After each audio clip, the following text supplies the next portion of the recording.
The diary's leather cover cracked beneath her trembling fingers, and Juliet Rhodes knew with bone-deep certainty that reading it would either destroy her or save her. There was no middle ground when it came to loving a creature who'd already lost 1,000 souls to eternity.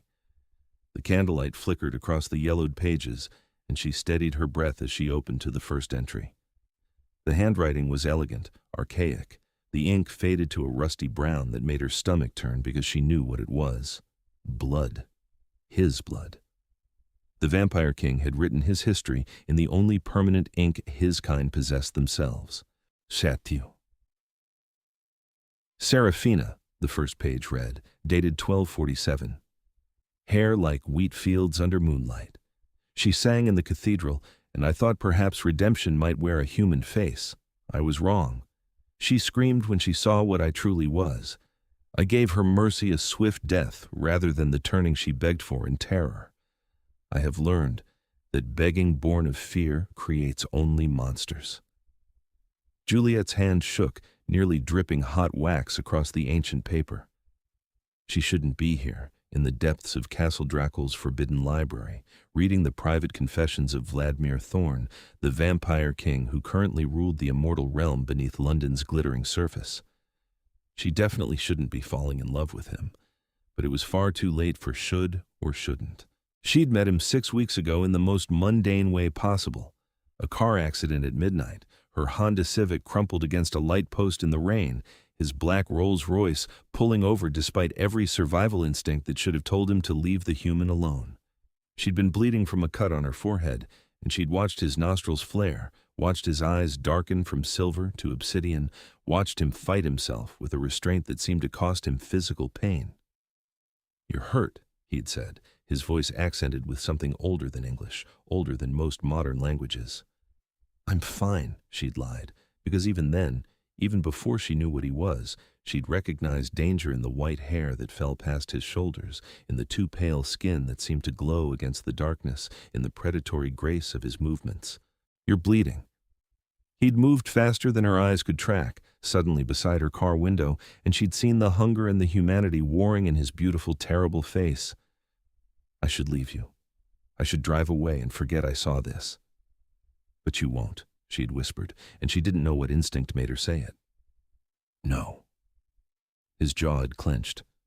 "I won't." He'd called an ambulance, stayed until they arrived, and then vanished before the paramedics could ask questions. But he'd left a card, heavy stock with embossed lettering, Vladmir Thorne, and an address in Belgravia that proved to be a mansion disguised as an exclusive antiquities firm. She'd gone to him 3 days later, stitches still fresh on her forehead, with no good reason except that she couldn't stop thinking about the way he'd looked at her like she was precious and breakable and desperately wanted all at once. The mansion's door had opened before she knocked, and there he stood in the full light of afternoon, protected by the building's blackout windows and heavy curtains. She'd seen him clearly then, well over 6 feet tall, built like a warrior from ancient times, sharp features that would have seemed cruel except for the unexpected softness around his mouth. His eyes were silver again in the dim light, almost luminous. "You came," he'd said, and he'd sounded surprised and sad all at once. "I needed to thank you." "No, you didn't." He'd stepped aside anyway, letting her enter. "You needed to understand what you saw in my eyes that night. You needed to know if you imagined the monster." "Did I?" "No." He'd closed the door with a final sounding click. "You saw exactly what I am, Juliet Rhodes. Your instincts are better than you know." The fact that he knew her full name should have terrified her. Instead, it had sent a thrill down her spine that she still didn't fully understand. "What are you then?" He'd smiled, and she'd seen the fangs for the first time. "Very, very old. Very, very dangerous. And very, very interested in things that would only bring you pain." She should have run. Any sane person would have run. Instead, she'd stepped closer. "Show me." That had been the beginning of 6 weeks that felt like a fever dream, a descent into a world she'd never imagined existed. Vladmir had shown her everything the vampire court hidden beneath the city in a network of tunnels and palatial chambers that predated London itself, the strict blood laws that kept vampires from turning humans indiscriminately, the ancient power structures and political machinations that made human governments look like children playing pretend. He'd introduced her to his inner circle, Lysander, his second-in-command, who watched her with barely concealed suspicion. Magdalene, a vampire so old she remembered the fall of Rome, who seemed amused by Juliet's mortality. And Casimir, the youngest of the ancient ones at a mere 400 years, who'd actually been kind to her in his cautious way. "Why are you showing me this?" she had asked after the first week, standing in the throne room where Vladmir held court over his kind, the vaulted ceiling carved from living rock and studded with crystals that glowed with their own inner light. "Because you asked," he'd said simply, "and because I am selfish enough to want you to see me as I truly am before I let you go." "What if I don't want you to let me go?" The pain that had crossed his face had been visceral. "Then I will have to be strong enough for both of us." But he hadn't been. Neither had she. Instead, they'd fallen into each other like gravity, like inevitability. He'd shown her his world, and she'd shown him what he'd lost in centuries of isolation: laughter, genuine human warmth, the simple pleasure of walking through a park at dusk before the sun fully set, her hand in his cold one, talking about nothing and everything. He'd never fed from her, never even kissed her, though she'd seen the want in his eyes grow stronger every day. His control was absolute and clearly torturous. "I have lived 1,000 years, he'd told her last week, his voice rough as he'd pulled away from an almost embrace. "I have loved before, Juliet. It never ends well for the human." "Then why do you keep letting me come back?" "Because I am not as noble as I pretend to be." He'd touched her face with fingers that trembled slightly. "Because you make me remember what it felt like to be human, and that is a blessing and a curse I cannot resist." She'd wanted to ask him about the women he'd loved before, but the moment hadn't seemed right. So instead, she'd started researching, asking careful questions of Magdalene, who seemed to enjoy gossip even after 2 millennia of existence. "Oh, Vladmir has quite the tragic history," Magdalene had said over actual tea, which vampires could drink even if they gained no sustenance from it. "He falls in love with such intensity, you see, loves them utterly, completely, and then loses them to age, to fear, to the very thing he is. He's never turned a lover. Did you know that? In 1,000 years, he's never made one of his beloveds immortal. Why not? You'd have to ask him, though I suspect it's because he believes the turning would destroy what he loves about them in the first place, their humanity, their warmth, their mortality that makes every moment precious." Magdalene had studied her with ancient eyes. "He's going to love you, you know, perhaps already does, and it will destroy him when he loses you, whether to your own choice or to time itself." That conversation had haunted Juliet for days, and then, tonight, she'd overheard Lysander and Vladmir arguing in the corridor outside the throne room. "She's becoming a liability, my lord. The other houses are talking. They say you're weakened by human attachment." "Let them talk. They're saying you've broken your own laws, that you've told her our secrets, exposed our realm. They're calling for her death or her turning, and you know our laws an exposed human cannot simply walk free." The silence that followed had been heavy enough to crush stone. Then Vladmir's voice, colder than she'd ever heard it. "Anyone who touches her will lose more than their life. They will lose my mercy, and I will make their ending last decades. You cannot protect her forever. The council meets in 3 days. They will force the issue. Then I will deal with the council." Juliet had fled before hearing more, her heart pounding with terror and something deeper, the knowledge that Vladmir would go to war for her, would break his own kingdom apart to keep her safe. The knowledge that she had to understand who he really was, what he'd lived through, before she made the choice she was increasingly certain she wanted to make. Which was how she ended up here, in the Forbidden Library, reading his diary by stolen candlelight. She turned the page. "Isolde," it read, dated 1456. "She was a warrior, fierce and brave. She hunted my kind, and I admired her strength even as she tried to kill me. We became lovers instead of enemies, and for 3 years I believed we had found balance. Then she aged, and I did not. She looked at me one morning and said, 'I cannot bear to grow old while you remain young. Turn me or leave me.' I left her. I've always wondered if that was cowardice or kindness." Page after page, century after century, the names continued. Marguerite, who died of plague while he was away dealing with a vampire uprising, who he couldn't save because he arrived too late. Elena, who begged for the turning, and then, when he refused, tried to kill herself to force his hand. He'd saved her life, but erased her memories and left her to live a human existence without him. Natasha, who'd loved him for 10 years before finally admitting she couldn't live in darkness anymore, that she wanted children and sunshine and a normal human life. Each entry was a small tragedy, written in blood and sorrow. Each woman had been real, had been loved, had been lost. Juliet felt tears sliding down her face as she read, understanding with painful clarity why Vladmir had tried so hard to push her away. "You shouldn't be in here," she gasped, nearly dropping the diary as she spun around. Vladmir stood in the library doorway, and his face was a mask of controlled fury. He wore what he always wore, dark clothing that looked both modern and timeless, his white hair loose around his shoulders. His eyes were black, which meant he was either hungry or emotional or both. "I'm sorry," she whispered. "I needed to understand." "So you stole my private writings?" He moved into the room with that predatory grace, and for the first time since she'd met him, she felt genuinely afraid.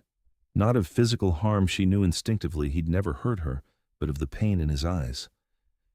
"You violated the one place I asked you never to enter." "I know." She stood, clutching the diary. "But you won't talk to me about your past, and I heard you arguing with Lysander. I know the council is forcing a choice.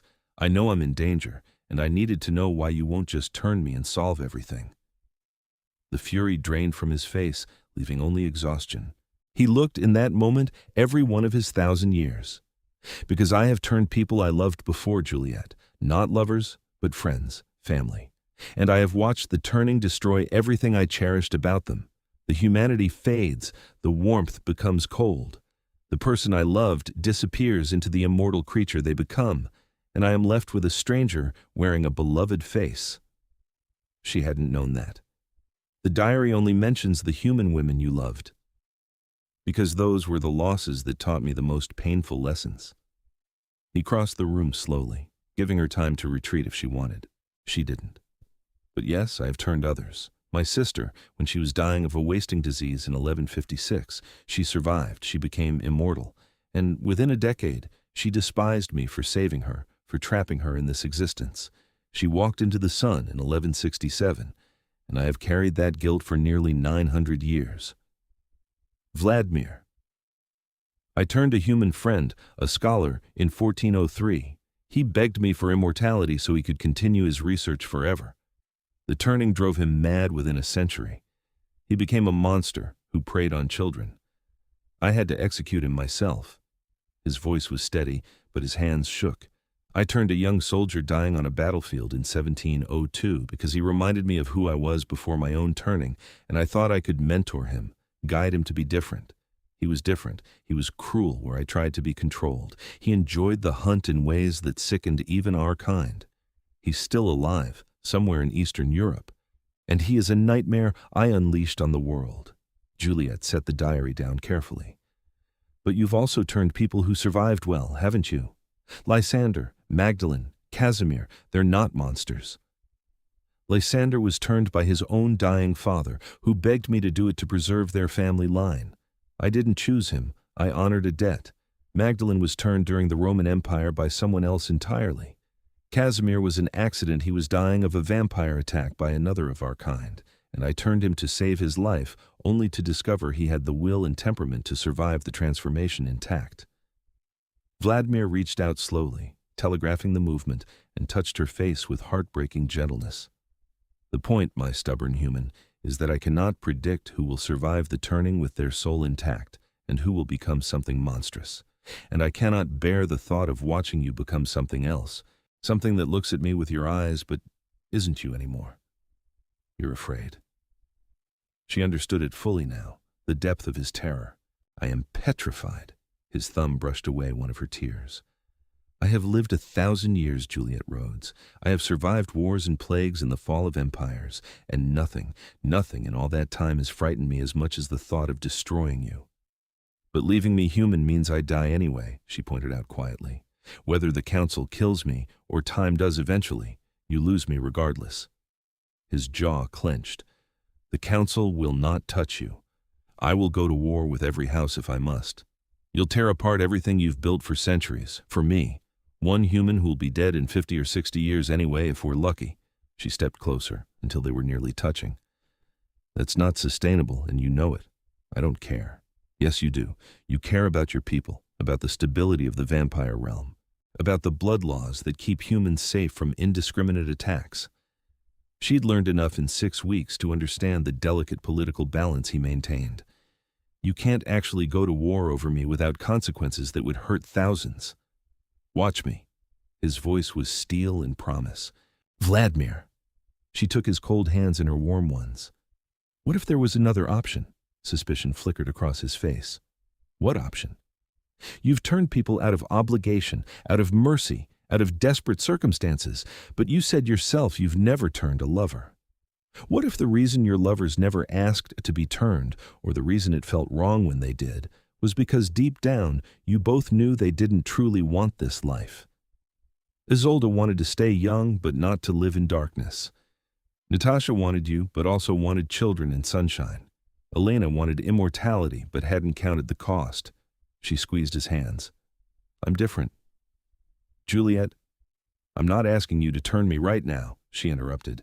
"I'm saying, what if I stay human for a while longer, long enough to be sure, long enough for both of us to be certain that I want this existence, fully understanding what it means.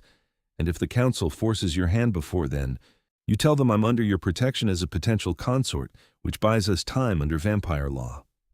He looked at her like she'd grown a second head. "You've been researching our laws."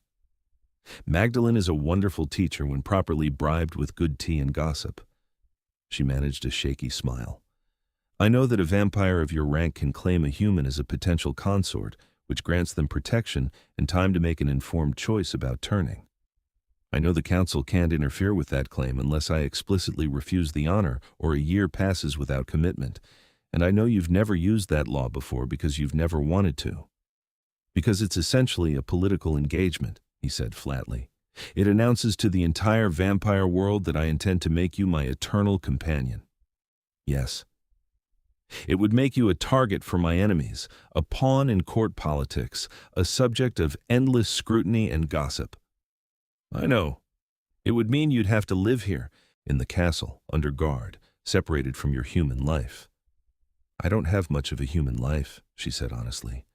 "I'm a graduate student with a thesis on medieval history that I've been avoiding for months because I've been too busy falling in love with an actual medieval vampire.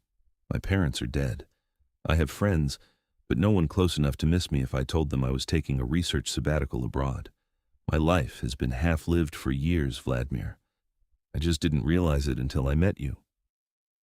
His control cracked, just slightly, and she saw naked hope flash across his face before he suppressed it. "You don't know what you're asking for. Then teach me. Give me time to learn your world fully. Let me meet the council, understand the politics, see the darkness as well as the beauty. Let me make this choice with full knowledge." She pulled his hands to her heart, letting him feel its beating rhythm. "And if in a year I still want this, if I still want you, want immortality, want to be your consort and companion for however long we have, then turn me. Let me be the first lover you choose to turn, not out of desperation or obligation, but because we both want it." The silence stretched between them like a living thing.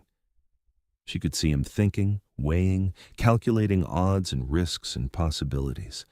This was the Vladmir who ruled an immortal kingdom, the strategic mind that had survived a millennium of vampire politics. Finally, he spoke. "The council meets in 3 days. If I make this claim, there's no taking it back without severe political consequences.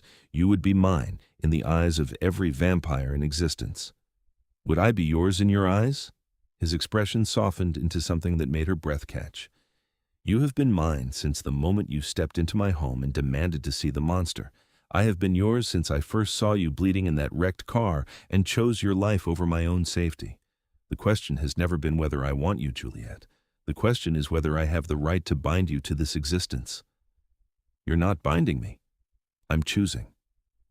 She reached up, touching his face the way he'd touched hers, marveling at the cool smoothness of his skin. "Let me choose you." He turned his head, pressing a kiss to her palm that felt like a vow. "If we do this, I need you to understand something. The consort bond isn't just political, it's magical. Blood magic, ancient and binding. When I claim you before the council, I'll have to mark you a bite that doesn't turn you but links us. You'll feel what I feel, to some degree. My hunger, my emotions, my presence. It's intimate in ways that go beyond physical." Her pulse jumped, and she knew he heard it. "Will you feel me too?" "Yes." The word was rough with longing. "I'll feel your heartbeat like a second pulse. Your emotions will color my own. Your life will become tangled with mine in ways that even separation can't fully break." "That doesn't scare me." "It should." "Probably," she agreed. "But I've been making terrible decisions since I walked into your mansion 6 weeks ago. Why stop now?" That startled a laugh out of him, genuine and warm, and she realized it was the first time she'd heard him truly laugh.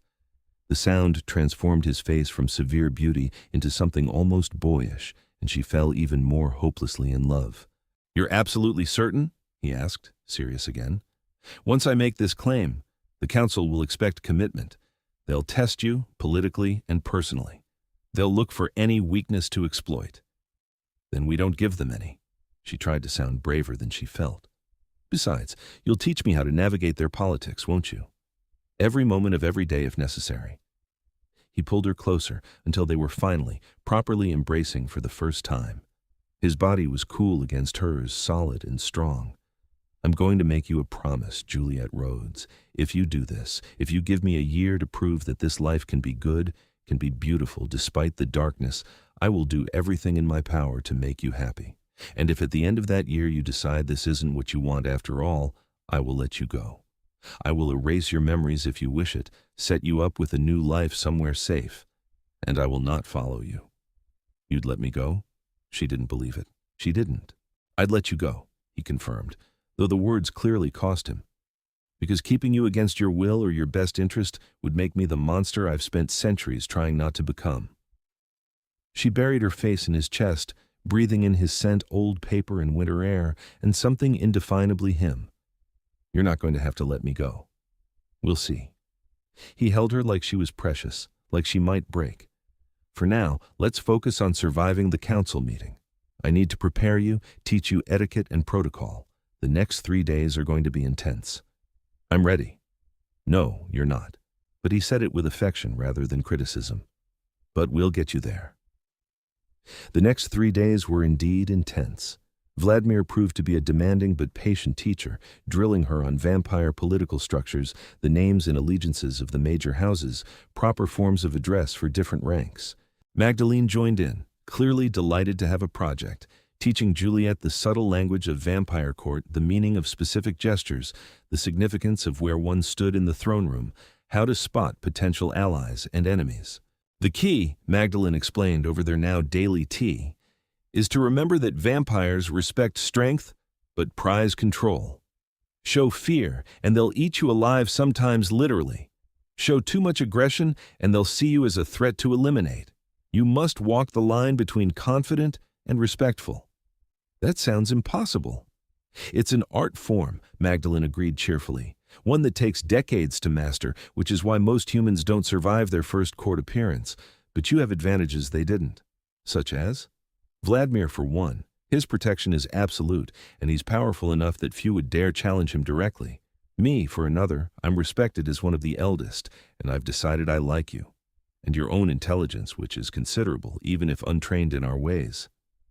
Magdalene set down her teacup with a delicate clink. "You remind me of someone, actually. A human woman I knew in Rome centuries ago. She had your same determination, your refusal to be cowed by things that should terrify you. The vampire who loved her was a fool and lost her to his own cowardice. I'm pleased to see Vladmir is less of an idiot, even if it took him 1,000 years to learn." Juliet studied the ancient vampire with new curiosity. "Were you ever human?" "Oh yes, long ago. I barely remember it now, if I'm honest. The human memories fade after the first few centuries, like dreams upon waking." Magdalene's expression turned distant. But I remember the feeling of choosing this life. I was a priestess, dedicated to Vesta, and I chose to break my vows for the vampire who offered me eternity. It was a scandal of epic proportions. She smiled. I've never regretted it, though I lost him to war 300 years later. Even immortals aren't invulnerable, as you'll learn.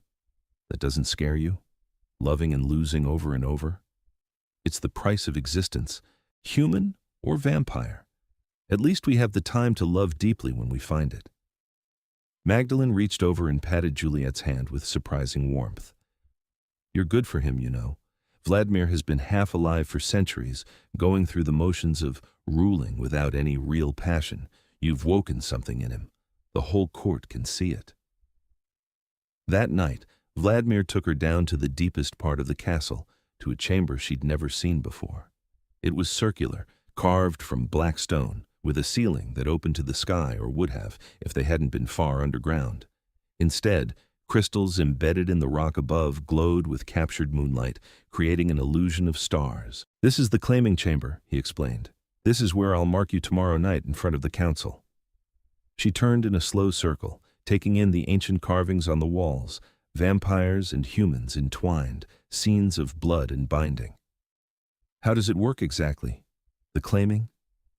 I'll call the council to witness. You'll kneel before my throne, don't bristle. It's pure ceremony and tradition, and I'll speak the formal words of claiming. Then I'll bite you, here. He touched the junction of her neck and shoulder gently. I'll take enough blood to establish the bond, but not enough to weaken you significantly.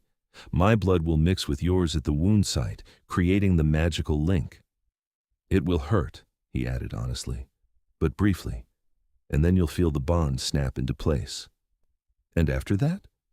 After that, you're under my formal protection as my consort-to-be. We'll have a year to finalize the arrangement, either through your turning or through formally dissolving the claim, which would require both our consent and council approval. His hand slid from her shoulder to cup her face. Are you absolutely certain you want to do this, tomorrow, in front of the most powerful vampires in Europe? Her heart hammered, but her voice was steady. I've never been more certain of anything. He kissed her then, finally, properly a kiss that had been building for 6 weeks of longing and restraint. His lips were cool against hers, but not cold, and the tenderness in the gesture made her ache. She felt his careful control, the way he held back the full force of his desire, and she loved him even more for it. When they broke apart, his eyes had gone fully black. I've wanted to do that since the moment I saw you. Then why did you wait so long? Because once I started touching you, I wasn't sure I could stop, and I needed you to understand what you were choosing before I let myself have you. He rested his forehead against hers. Tomorrow, after the claiming, that restraint will be even harder to maintain. The bond will make me want to keep you close, to guard you constantly. My instincts will be nearly overwhelming. I trust you to control them. I don't trust myself nearly as much, he admitted, but I'll try. For you, I'll try. The council meeting was even more intimidating than Juliet had imagined. The throne room had been transformed, filled with vampires of every age and appearance, though all shared that distinctive white hair and pale skin that marked their kind. They wore clothing ranging from ancient formal robes to modern designer suits, a disconcerting mix of eras. Vladmir sat on his throne, regal and remote, dressed in black with silver fastenings that caught the crystal light. He looked every inch the immortal king, and Juliet felt a flutter of nerves as she stood before the assembled court in the dress Magdalene had helped her choose, deep crimson, because red was traditional for claiming ceremonies, simple enough not to look presumptuous, but elegant enough to command respect. Lysander stood to Vladmir's right, still clearly disapproving, but bound by his oath of loyalty. Magdalene stood to the left, her ancient eyes gleaming with interest. Casimir was somewhere in the crowd, having offered Juliet an encouraging nod when she entered. The council recognizes Vladmir Thorne, vampire king of the European realm, intoned an elderly vampire who apparently served as some kind of master of ceremonies. Speak your petition. Vladmir's voice rang out, clear and commanding. I claim right of consort bond with the human Juliet Rhodes under the ancient laws of our kind. Let any who would challenge this claim speak now or be forever bound to accept it." The silence that followed felt dangerous. Juliet could feel hundreds of eyes on her, assessing, judging, looking for weakness.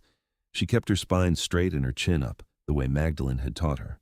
Finally, a vampire stepped forward from the crowd, a woman who looked no older than 30 in human years, but whose eyes suggested centuries. "I would question the wisdom of this claim, Lord Thorne. The human is untested, unknown to our kind. How do we know she's worthy of the consort bond? How do we know she won't betray our secrets or use your affection to manipulate our realm's politics?" "Lady Isolde raises fair questions," another vampire called out, and Juliet's breath caught. Isolde. The same name as one of the women in the diary, but this vampire looked nothing like a medieval warrior. She wore a tailored suit and her hair was styled in a modern cut. Could it be the same person? Vladmir's expression remained neutral. "Juliet Rhodes has spent 6 weeks learning our ways, earning the respect of my inner circle, and proving her discretion by keeping our secrets despite no magical binding forcing her silence. She's also shown the courage to enter our world, knowing full well the dangers it presents. What more testing do you require?" "A demonstration of her commitment," said a male vampire with a cruel mouth. "Let her prove she's willing to accept our nature. Let her witness a feeding, a hunt, the reality of what we are when not playing at civilization." Juliet felt her stomach turn, but forced herself to speak up. "I accept that challenge." Her voice only shook slightly. Vladmir's eyes flashed with anger, though his face remained calm. "That is unnecessary, Lord Constantine. She's human, forcing her to witness. If she cannot stomach the reality of our existence, she has no business being claimed as consort," Constantine interrupted. "Let her see what you are when the hunger takes you, Lord Thorne, or let one of us demonstrate if you're too squeamish to show your true nature to your pet human." The insult was deliberate, and Juliet saw several vampires tense, waiting to see how Vladmir would respond. She also saw the trap. If Vladmir refused, it would look like he was ashamed of what he was, or treating her like she was too weak to handle the truth. If he agreed, she'd have to watch something potentially horrifying. She made the decision for him. "I'll witness Lord Thorne's feeding. Tonight, if possible. But I'd like to make a counter-proposal." The room went silent. Apparently, humans didn't usually speak up in council meetings. "Speak," Vladmir said, his tone carefully neutral, though she felt his attention sharpen. "You want proof of my commitment and understanding. I want proof that this council will respect the consort bond and not spend the next year undermining it or trying to frighten me away." She looked directly at Constantine. "So let's make a formal agreement. I'll witness the feeding and any other reasonable demonstration of vampire nature that the council requires. In exchange, the council agrees to honor the consort bond fully, without interference or political games, for the full year the law allows. At the end of that year, when I make my choice about turning, the council will respect it either way, whether I choose immortality or choose to leave." She heard Magdalene make a small sound that might have been approval. Lysander looked genuinely surprised, and Vladmir's expression flickered with something that looked like pride. "The human negotiates like a vampire," someone murmured, sounding impressed despite themselves. Constantine's eyes narrowed. "And if you fail the tests? If you prove too weak or too frightened to handle our reality? Then I'll leave voluntarily, memories intact but with an oath of silence that the council can magically bind if needed. No harm to Lord Thorne's reputation, no political fallout." She was improvising now, drawing on everything Magdalene had taught her about vampire honor and oaths. "But if I pass your tests, you acknowledge me as legitimate consort claimant and treat me with the respect the position deserves." The elderly vampire who'd started the ceremony spoke up. "This is highly irregular." "But not without precedent," Magdalene said, stepping forward. "I invoke the right of ancient witness. In my 2,000 years, I have seen similar agreements honored by this council. The human shows courage and political acumen. I support her proposal." "As do I," Casimir said, emerging from the crowd. "Let her prove herself. We ask no less of vampire-born who seek positions of influence." Other voices joined in, some supporting, some opposing. Juliet watched Vladmir, saw him weighing the options, calculating the political currents. Finally, he spoke. "The proposal is acceptable to me, provided the tests are reasonable and not designed to cause permanent harm. I am still bound by the laws of the claiming I will not allow the council to torture or endanger my consort claimant's life simply to prove a point." "Agreed," the elderly vampire said. "Let the record show that Juliet Rhodes has proposed a formal testing in exchange for council recognition of her consort bond. The tests will be designed by a committee of 3 Lady Isolde, Lord Casimir, and myself to ensure fairness. The first test, witnessing a feeding, will occur tonight. This council is adjourned until the testing is complete." The vampires began to disperse, and Juliet felt her knees go weak with relief. She'd just negotiated with a council of immortal predators, and somehow survived. Vladmir was beside her instantly, his hand on her elbow, steadying her. "That was either brilliant or insane," he murmured. "Possibly both." "I wasn't going to let them dismiss me as just a weak human," she whispered back. "And this way, at least the tests are formalized instead of random political attacks for the next year." "You've been spending too much time with Magdalene. She's an excellent teacher." He made a sound that was half laugh, half groan. "Come, we need to prepare for tonight, and I need to explain what you're about to witness so you're not blindsided." They returned to his private chambers, rooms she'd only glimpsed before, all dark wood and rich fabrics, books everywhere, a space that managed to feel both ancient and comfortable. He poured her wine, which she accepted gratefully, and poured himself a glass of blood from a crystal decanter. "We keep stored blood for convenience," he explained, seeing her look at it. "Donated by willing humans who understand what we are and choose to help sustain us. It's less potent than feeding directly, but it suffices for daily needs. But tonight won't be stored blood. No, if I'm to demonstrate feeding, it needs to be authentic, which means a live donor." He set his glass down untouched. "I've already sent for someone, a human who regularly donates to our kind. She's willing and well compensated. But Juliet, you need to understand what you'll see. Tell me. When we feed, especially when we're truly hungry, we're not fully civilized. The instincts take over. It's predatory, intimate, and can appear violent even when it's consensual. I'll be in control. I'm always in control during a formal feeding, but my nature will be on full display. The hunger, the pleasure we take in blood, the predatory satisfaction of the hunt even when the prey is willing." He moved closer, his eyes serious. "You'll see me as a monster, Juliet. You'll see exactly what I am beneath the veneer of civilization. And you're afraid I'll change my mind about you." "I'm terrified you will," he admitted. "Every woman in that diary saw me feed at some point. Some handled it better than others, but all of them struggled with the reality of what I am when the hunger rises." She set her wine down and took his hands. "Vladmir, I've spent 6 weeks in your world. I've seen vampires feed from a distance. I've watched court politics that involve literal life and death stakes. I've read your diary and know what you've lived through. I'm not going into this blind." Knowing intellectually and witnessing viscerally are very different things. "I know. But I trust you not to hurt the donor, and I trust myself to handle the truth." She squeezed his hands. "Besides, if we're going to spend eternity together, I should probably see all of you, shouldn't I? Not just the controlled, careful version you show me." "Eternity," he repeated softly. "You say it so easily." "Because I mean it." The feeding took place in a private chamber, not the throne room apparently Vladmir had negotiated for that much courtesy.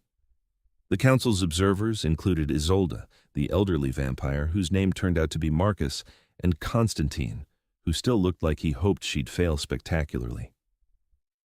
The donor was a young woman named Sarah, who greeted Vladmir with easy familiarity and Juliet with friendly curiosity. "First time watching a feeding?" she asked.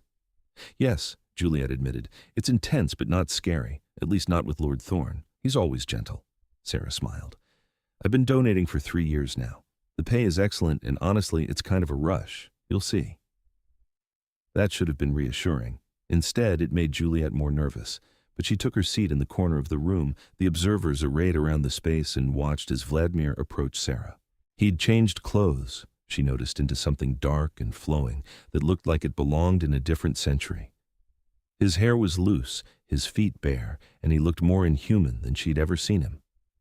When he looked at Sarah, his eyes were solid black, and Juliet saw the hunger written across his features. "You're certain?" he asked Sarah, his voice rougher than normal. "Always, my lord." "Then come here."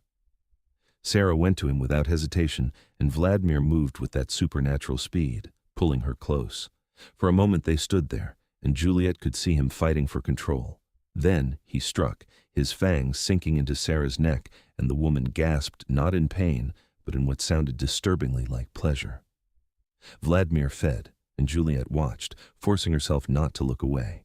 She saw the predatory satisfaction in his posture, the way he held Sarah possessively, the obvious pleasure he took in the blood. His eyes had gone completely black, and low growls rumbled in his chest. This was the vampire at his most primal, the creature who'd survived 1,000 years by being an apex predator. It should have horrified her. On some level, it did. Her human instinct screamed danger, run, predator. But stronger than the fear was a strange fascination and an unexpected arousal that she didn't fully understand. There was something darkly beautiful about it, something intimate in the way he held Sarah, the way he took what he needed with confidence and power. When he finally pulled back, Sarah swayed but looked blissful, and Juliet understood what the woman had meant about it being a rush. Vladmir's mouth was stained with blood, his expression still more animal than human, but as he looked at Juliet across the room, she saw awareness creep back into his eyes. "Enough," he said roughly, and one of the vampire servants came forward to help Sarah to a seat and offer her juice and food to help her recover. Vladmir didn't move, clearly waiting to see Juliet's reaction. The observers were watching too, Constantine with barely concealed anticipation of her revulsion. She stood slowly and walked across the room to Vladmir. Up close, she could see the blood on his lips, could smell the copper tang of it, could see the way his chest heaved with unnecessary breaths as he fought to calm himself. Every instinct he had was probably screaming at him to feed more, to hunt, to lose himself in the primal satisfaction of the kill. She reached up and touched his face, her warm hand against his cool cheek. "Thank you for showing me." His eyes widened in shock. "You're not frightened." "I'm a little frightened," she admitted, "but not of you, never of you. I'm frightened of how much I want to be the one you feed from, which is probably insane." She heard Isolde make a startled sound. Marcus looked interested. Constantine looked disappointed. Vladmir closed his eyes briefly. "Juliet, you don't know what you're saying." "I do, though. I've been thinking about it for weeks, wondering what it would feel like. And watching just now, seeing how careful you were with Sarah, how much control you maintained even in the grip of hunger. I'm not afraid. I'm curious." She kept her hand on his face, keeping him grounded. "I know I'm not ready yet. I know there's more I need to understand and experience. But eventually, before the turning, I want to know what it's like to feed you myself." "That's enough," Marcus said, sounding satisfied. "The human has passed the first test admirably. I believe we've seen sufficient demonstration of her commitment and courage." "I concur," Isolde said. "She didn't flinch, didn't flee, and showed remarkable composure. That's more than most humans manage." Even Constantine had to nod grudgingly. "She passed. I'll grant you that, Lord Thorne." Vladmir hadn't looked away from Juliet. "You're extraordinary," he murmured, soft enough that only she could hear. "And you're going to be the death of me, one way or another." "The immortal death?" she teased weakly, trying to lighten the intensity of the moment. "The only kind that matters, the death of my carefully maintained control." But he smiled as he said it, and she saw the wonder in his expression. "Let's get you back to your chambers. You've had enough excitement for one night." The remaining tests over the next week were less dramatic, but no less challenging. The council had her attend a vampire court session where she witnessed the trial and execution of a vampire who'd broken the blood laws by indiscriminately killing humans. That was harder to watch than the feeding, seeing the casual violence of immortal justice, but she forced herself to understand the necessity the alternative would be exposing their kind to human discovery and probably war. They tested her knowledge of vampire politics by having her sit in on strategy sessions regarding a territorial dispute with the Eastern European vampires. They tested her discretion by telling her false secrets and seeing if she'd let them slip to anyone. They even tested her physical courage by having her walk through the vampire quarter at night alone, proving she could navigate their world without Vladmir's constant protection. She passed everything they threw at her, and she saw the council's attitudes shift from skepticism to grudging respect to actual acceptance. By the end of the week, even Constantine stopped looking at her like she was prey and started treating her like a legitimate political entity. The claiming ceremony itself, when it finally happened, was anticlimactic compared to the feeding demonstration. Juliet knelt before Vladmir's throne, spoke the words of acceptance that Marcus had taught her, and felt Vladmir's fangs sink into the junction of her neck and shoulder with a sharp, bright pain that quickly faded into warmth. Then, the bond snapped into place, and she gasped at the sudden rush of sensation, his emotions pouring into her like a flood. Love, fierce and protective and desperate, relief that she'd passed the tests, hunger for her that went beyond blood, fear that he'd still somehow lose her. And underneath it all, a bone-deep loneliness that had existed for so long he barely noticed it anymore, except that now she could feel it like an ache in her own chest. "I feel you," she whispered, and his arms came around her, holding her as the bond settled. And I feel you," he murmured back. "Your heartbeat, your warmth, your absolutely insane courage. You're mine now, Juliet Rhodes. In every way that matters, you're mine." "And you're mine," she said, feeling the truth of it through the bond. The council witnessed and approved, and just like that, Juliet became the consort claimant to the vampire king of Europe. Her human life officially ended, and her immortal one began its countdown. The months that followed were the strangest and most wonderful of Juliet's life. Living in the castle, she became part of the vampire court's daily rhythm. She attended council meetings at Vladmir's side, learning the intricate politics of immortal governance. She studied vampire history with Magdalene, who proved to have an encyclopedic memory and a gift for making ancient events feel immediate and relevant. She trained in self-defense with Lysander, who warmed to her considerably once she proved she could take a hit and keep getting back up. "You're tougher than you look," he admitted after a particularly brutal sparring session. "I was wrong about you being a liability. You might actually be good for him." "Might?" she teased, breathless and bruised. "Let's see if you survive the year without running screaming first," he said, but there was affection in his tone now.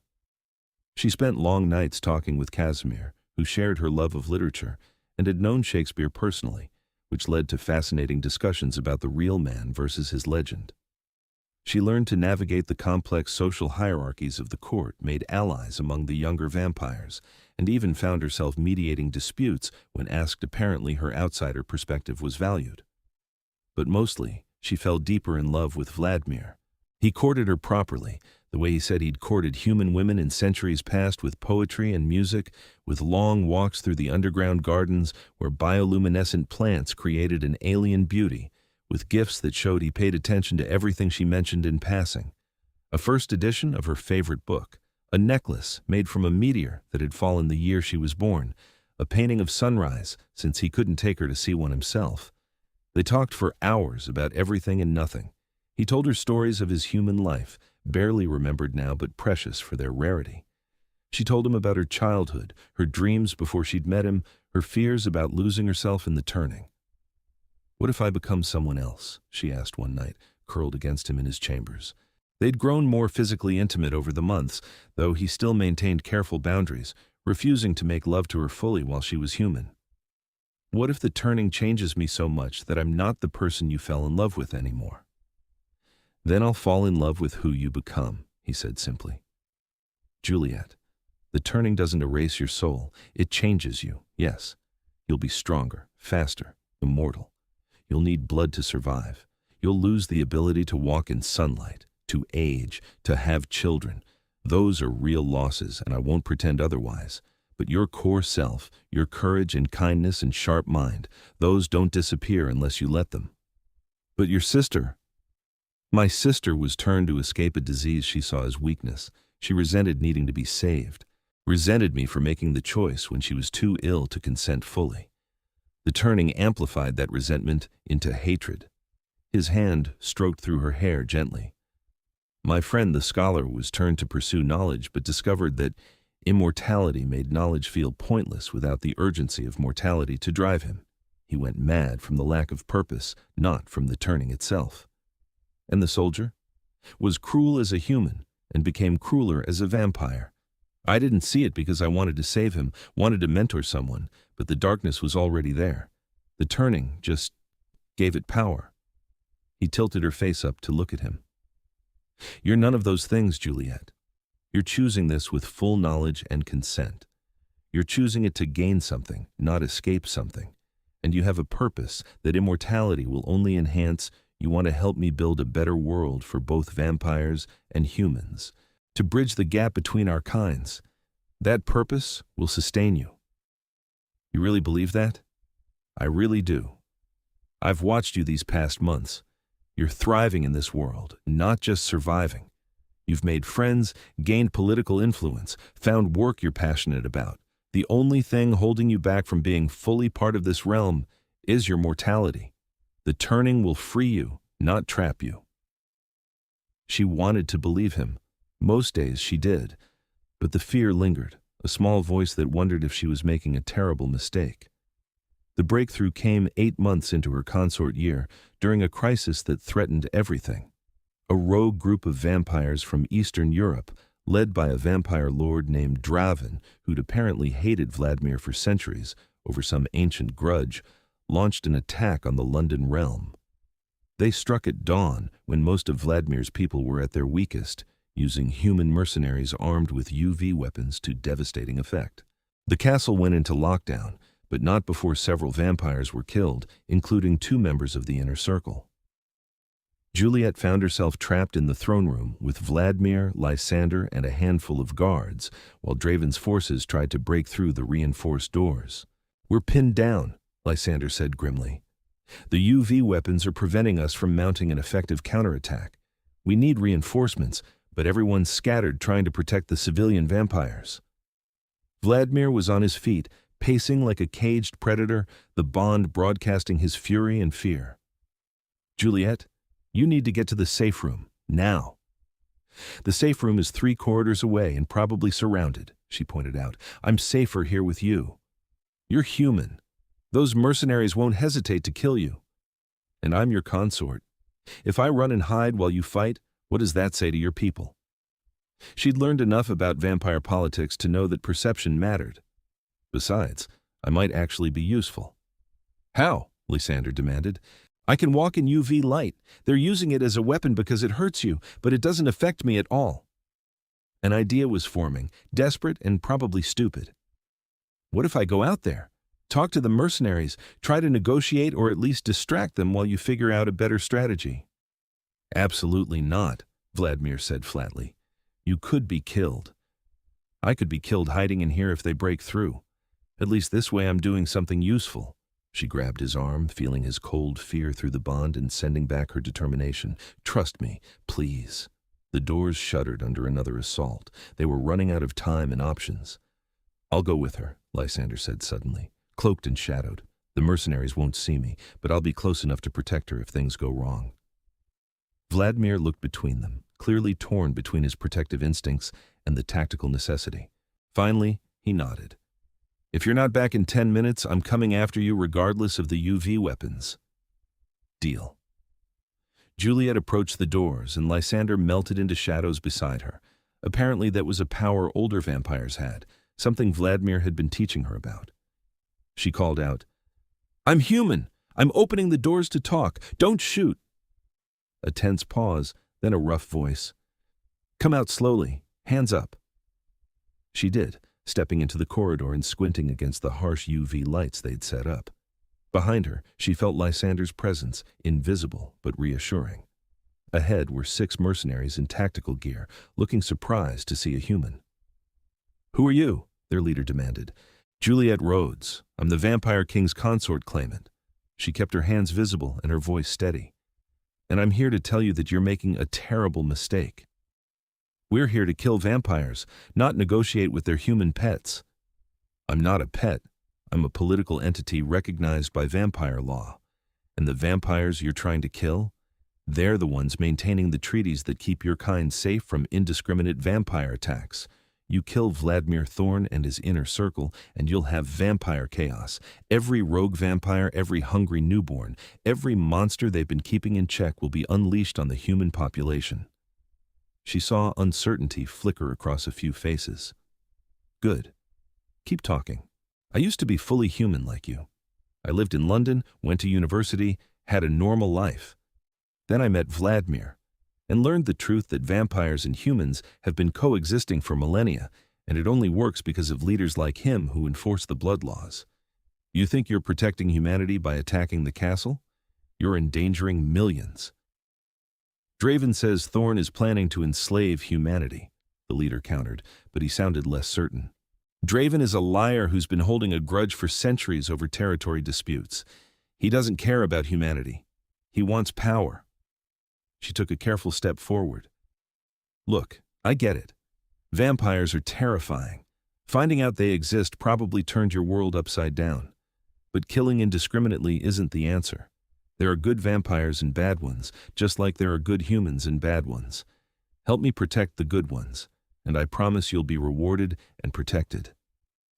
Behind her, she felt Vladmir through the bond, his attention focused on her, his fear warring with pride. She pushed confidence back at him through the link. The mercenaries were clearly conflicted. Then, one of them lowered his weapon. I didn't sign up to start a war. I thought we were taking out monsters. You are taking out monsters, Lysander said, materializing from shadows behind the mercenaries. They spun, weapons raised, but he held up his hands peacefully. The monsters are Draven and his followers, who are currently slaughtering civilian vampires in the Eastern Quarter. Vampires who have never harmed a human, who live on donated blood and follow the laws. Children, in vampire terms. Innocents. While you've been focused here, Draven's been using you as a distraction for genocide. He's lying, the leader said, but he didn't sound convinced. Check your comms, Juliet suggested. Contact your other teams. Ask them what they're seeing. The leader did, and his face went pale as he listened to the responses. They're killing everyone, not just fighters, everyone they find. Because that's what Draven wants, Juliet said softly. He wants to destabilize this realm, kill everyone loyal to Vladmir, and take power for himself. And he used you to do it. The question is, are you going to keep helping him, or are you going to help us stop him? The mercenaries looked at each other. Then, one by one, they lowered their weapons. What do you need us to do? The leader asked. The battle that followed was brutal, but brief. With the mercenaries switching sides and providing intel on Draven's positions, Vladmir's forces were able to mount an effective counterattack. Juliet coordinated with the human fighters, using her bond with Vladmir to relay information between the vampire and human forces in real time. She saw vampires die, watched Lysander take a UV blast meant for her, saw Casimir rip out an enemy vampire's throat with his bare hands. She saw the violence and darkness of her chosen world laid bare, and she didn't flinch. When they finally cornered Draven in the Eastern Quarter, surrounded by the bodies of the civilian vampires he'd murdered, Juliet was there at Vladmir's side. You're weak, Draven spat, his eyes on Vladmir, but his words clearly meant for Juliet too. You let a human make you soft. You've forgotten what we are, predators, not politicians. I've forgotten nothing, Vladmir said coldly. I simply choose to be more than my base nature. You should try it sometime. Draven lunged, and the fight was vicious and fast. Juliet watched Vladmir move with lethal grace, centuries of combat experience evident in every strike. When it ended, Draven was on his knees, Vladmir's hand around his throat. Any last words? Vladmir asked. Your human will be your death, Draven choked out. She'll make you weak, and someone will exploit it. Vladmir looked at Juliet, and she felt his love and certainty through the bond. She makes me stronger, he said simply. Then he ended Draven with efficient brutality. The aftermath was chaos tending to wounded, accounting for the dead, securing the realm against further attacks. Juliet worked alongside Magdalene and the other vampires, organizing aid for survivors, coordinating with the mercenaries who'd switched sides to protect the castle perimeter, doing everything she could to help. It was dawn before things finally calmed down. and Vladmir found her in one of the healing rooms, exhausted and covered in other people's blood but unhurt. "You were extraordinary," he said, pulling her into his arms. "You saved us. Your quick thinking with the mercenaries, your coordination during the battle, Juliet. You were a leader today, a true consort." "I just did what needed doing." But she was shaking now that the adrenaline had worn off, the reality of what they'd survived hitting her. "You proved something today," he continued, "not to the council or to my people, but to yourself. You proved you can handle this life, the violence and the politics and the impossible choices. You proved you're strong enough for immortality." She pulled back to look at him. "I don't feel strong. I feel terrified and exhausted." "That's what strength looks like," he said gently. "Not the absence of fear, but the choice to act despite it. Juliet, I want to ask you something, and I need you to know you can say no without any consequences." Her heart picked up speed. "What?" "We're 2 months away from the end of your consort year. 2 months before you have to make your final choice. But after today, after watching you face danger and death and come through it with your humanity intact, with your courage and compassion still strong, I don't want to wait anymore." He cupped her face in his hands. "Let me turn you. Not because the year is up or because the council demands it, but because I want to spend eternity with you, and I don't want to waste another day of it." Tears spilled down her cheeks. "You're sure? You're not afraid I'll become someone else?" "I'm sure. I've watched you grow and adapt and thrive these past months. I've felt you through the bond, felt the core of who you are, remained steady and true despite everything you've learned and experienced. You're ready, Juliet. And more importantly, you want this. I can feel it." He was right. Somewhere during the past months, her fear had transformed into certainty.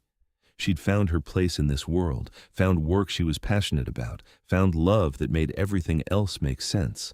The only thing holding her back was the ticking clock of her mortality. "Yes," she whispered, "turn me, make me immortal, make me yours forever." The turning was planned for 3 days later, giving Juliet time to put her human affairs in order and giving Vladmir time to prepare the ritual. Apparently, there was a specific ceremony for consort turnings, more formal and sacred than emergency or casual transformations.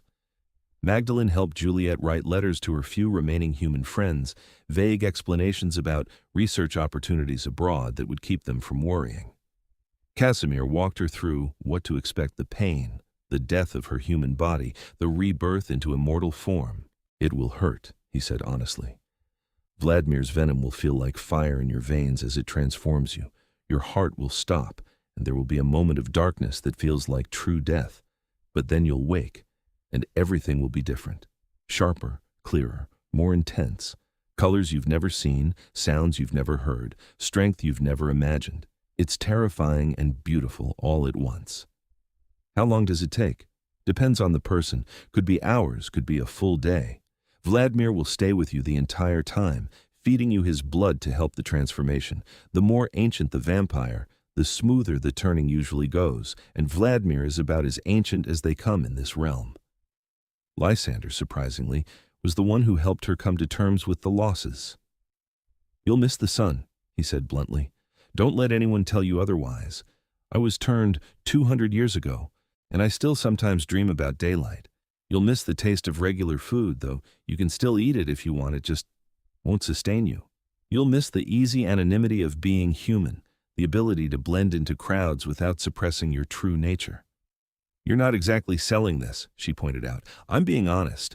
But here's the truth: I'd make the same choice 1,000 times over. This life, for all its restrictions and challenges, is magnificent. You'll have time to master skills you've only dreamed of, to read every book ever written, to see centuries of history unfold. You'll have strength to protect those you love and power to change the world for the better. And you'll have Vladmir, who is a better man than most humans could ever hope to be. It's worth the losses, Juliet. I promise you that." The night of the turning, Juliet dressed in white traditional for consort ceremonies, symbolizing the death of the old life and the purity of the new commitment. The entire court gathered in the claiming chamber, witnesses to her transformation. Vladmir looked resplendent in formal robes, his white hair braided with silver threads, his expression solemn. When she entered, he smiled, and she felt his love and anticipation through the bond. "Juliet Rhodes," Marcus intoned, his ancient voice echoing in the chamber. "You have been tested and found worthy. You have lived among our kind and proven yourself a true companion to our king. Do you come here of your own free will, ready to embrace immortality and all that it entails?" "I do," she said clearly. "And do you understand that this transformation is irreversible? That you will leave behind your human life, your mortal limitations, and your ability to walk in daylight?" "I understand and accept these terms." "Then kneel before your chosen sire, and let the turning begin." She knelt before Vladmir, who looked down at her with such tenderness it made her ache. "I love you," he said softly. "Through this pain and into eternity, I love you." "I love you too," she whispered. "Make me yours." He knelt with her, and his fangs sank into her neck, but this time was different from the claiming bite. This time he drank deeply, and she felt her life draining away with her blood. The world started to blur, darkness creeping in at the edges of her vision. Then he bit his own wrist and pressed it to her lips. "Drink," he commanded, and she did. His blood was like liquid fire, burning down her throat and into her veins. She felt it spreading through her body, rewriting her on a cellular level, and the pain was worse than anything she'd imagined. She tried to scream but couldn't make a sound, her body convulsing as the transformation took hold. Vladmir held her through it, his voice a constant presence in her ear, murmuring words of love and encouragement in languages she didn't understand but felt in her soul. Through the bond, she felt his steady strength, his unwavering presence, and she clung to it like a lifeline as her human body died. Her heart beat slower, slower, then stopped entirely. Darkness swallowed her. And then light. Not daylight, but a different kind of illumination. She could see in the darkness of the chamber, could see every detail with crystal clarity. She could hear heartbeats from the vampires who retained them for show, could hear the rustle of fabric, the whisper of breath, the crackle of the magical crystals above. She could smell everything blood and stone and ancient power. Vladmir's unique scent amplified 1,000-fold, the individual signatures of every vampire in the room. And she felt strong, powerful, like she could move mountains if she chose. "Juliet," Vladmir said, and his voice was music, rich and layered with harmonics she'd never heard before. "Open your eyes, my love." She did, and the world was transformed. Colors she didn't have names for, depth and detail beyond anything human eyes could perceive. And Vladmir, looking at her with wonder and joy, was the most beautiful thing she'd ever seen. "I'm alive," she whispered, and her voice sounded different, clearer and stronger. "You're immortal," he corrected with a smile. "How do you feel?" "Like myself, but more so." She flexed her hands, watching new muscles move under skin that was now pale as his. "I can feel everything. Hear everything. It's overwhelming, but incredible. The sensory input will level out in a few days as you adjust. For now." He helped her to her feet, and she moved with a grace she'd never possessed as a human. "Let me present you to the court as what you truly are now. My consort, my companion, my eternal love." He turned her to face the assembled vampires, and she saw respect and acceptance in their faces. Even Constantine was nodding approval. "Behold," Vladmir announced, his voice ringing with pride and joy, "Juliet Rhodes, consort to the Vampire King, newest member of our immortal realm. Let any who would challenge her claim know that she is mine, and I am hers, from this night until the stars go dark." The vampires applauded, and Juliet felt their acceptance wash over her. She'd done it. She'd survived the turning, kept her sense of self intact, and earned her place in this world. Magdalene approached first, embracing her carefully. "Welcome to eternity, darling. You're going to do wonderful things." Lysander was next, offering a rare smile. "Well done. I look forward to proper sparring now that you can actually take a hit." Casimir hugged her warmly. "I told you it would be worth it." One by one, the court members came to offer congratulations and welcome, and Juliet accepted it all with growing confidence. This was her world now, her people, her life. When the ceremonies finally ended and they retired to Vladmir's chambers, their chambers now, she turned to him with a grin. "So, about that restraint you've been maintaining for the past 10 months. He had her against the wall before she could finish the sentence, his mouth on hers with a hunger that had nothing to do with blood and everything to do with 10 months of pent-up desire. "That restraint," he murmured against her lips, "is officially gone. I hope you're prepared for what you've unleashed." "I'm immortal now," she said breathlessly. "I can handle it."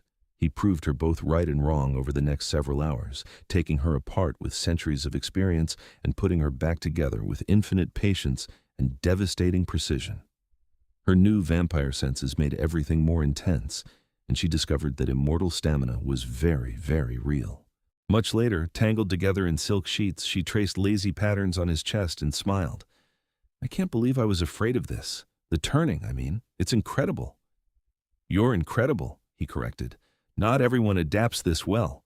You're still yourself, Juliet, still kind and brave and sharp-witted, but now you're also powerful and eternal and mine." "Yours," she agreed happily. "Forever." "Forever," he echoed, and through the bond, she felt his absolute contentment and bone-deep joy. The years that followed were everything she'd hoped and more.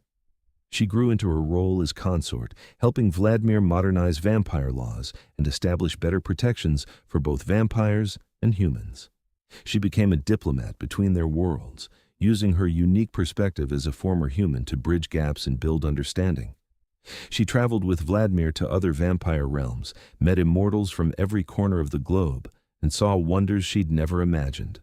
She mastered her vampire abilities, learning to shadow walk like Lysander, to influence human minds like Magdalene, to fight with Vladmir's lethal grace. She never regretted the turning, never mourned her lost humanity beyond the occasional wistful thought about sunrises, because what she'd gained was so much more than what she'd lost: power and purpose and a love that would literally last forever. Sometimes, late in their nights together, Vladmir would pull out his ancient diary and show her the final entry he'd made. Juliet, it read, dated the night of her turning. Hair like autumn leaves, eyes that saw the monster and loved it anyway. She chose this life with full knowledge and fierce determination. She transformed herself while remaining herself, proving that the turning doesn't have to mean losing what matters. She is my consort, my companion, my eternal love, and I am hers for all the endless nights to come. In 1,000 years, I have loved and lost many women, but Juliet Rhodes is the one I will never lose, because she had the courage to become immortal with me. She is my happy ending, my redemption, my proof that even vampires can find lasting love. I will spend eternity grateful that she walked into my life and refused to walk back out. Below it, in fresh blood ink, Juliet had added her own entry. I read his ancient diary by candlelight. Every page named a woman the Vampire King lost, and I decided I would not be another loss, another tragedy, another name in his history of sorrow. Instead, I would be his triumph, his joy, his eternal companion. I chose immortality, chose him, chose this magnificent and terrible and beautiful life, and I would make the same choice every time, in every lifetime, forever.